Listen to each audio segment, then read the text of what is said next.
राम मंदिर का निर्माण अब अंतिम चरण में है। अब केवल मंदिर के तीनों तलों पर फिनिशिंग कार्य के साथ पत्थरों की घिसाई और रगड़ाई का काम चल रहा है।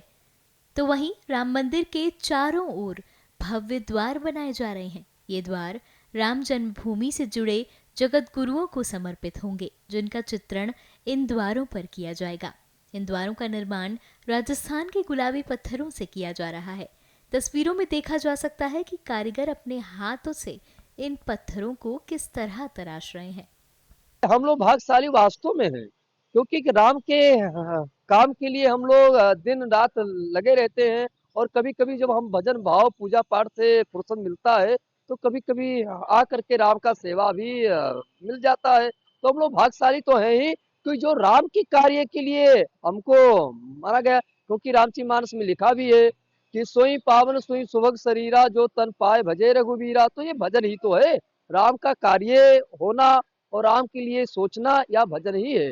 जितने हमारे लोग हैं, राम मंदिर का पूरा काम धीरे धीरे हो रहा है। तभी देखिए, कहीं पर गेट बन रहा है, कहीं पर ये काम हो रहा है, तो उसी का निरीक्षण के लिए हम आए थे।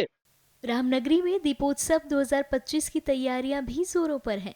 लेजर शो, ड्रोन शो, आतिशबाजी और सरयू आरती बेहद खास होने वाली है। दीपोत्सव में प्रज्वलित दीप और आरती में नया रिकॉर्ड बनाने की तैयारी है।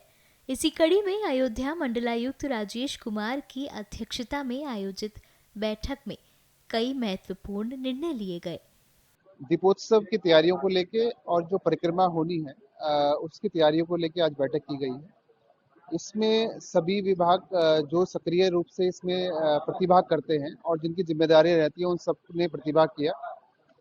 आईजी साहब, डीएम साहब, एसएसपी साहब और सभी विभाग के विभागाध्यक्ष यहाँ पे मौजूद रहे थे, और एजेंसीज रेलवे से भी और बाकी जगह से भी लोगों को बुलाया गया था।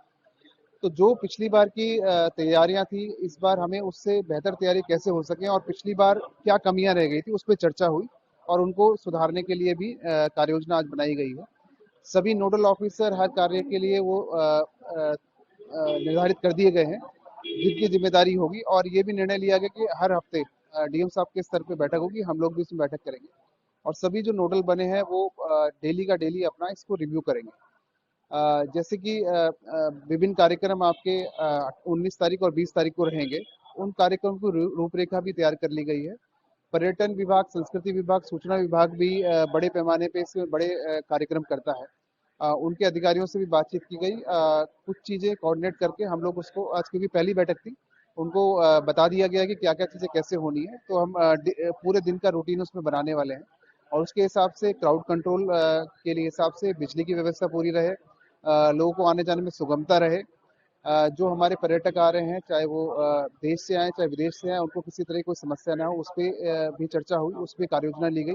और साथ में ये कार्यक्रम कई जगह होते हैं, उन जगहों पे सुगमता रहे आने जाने में, उस चीज पे विशेष तौर पे ध्यान रखा गया है। इन तैयारियों के साथ अयोध्या दीपोत्सव 2025 एक भव्य और यादगार आयोजन होने की उम्मीद है।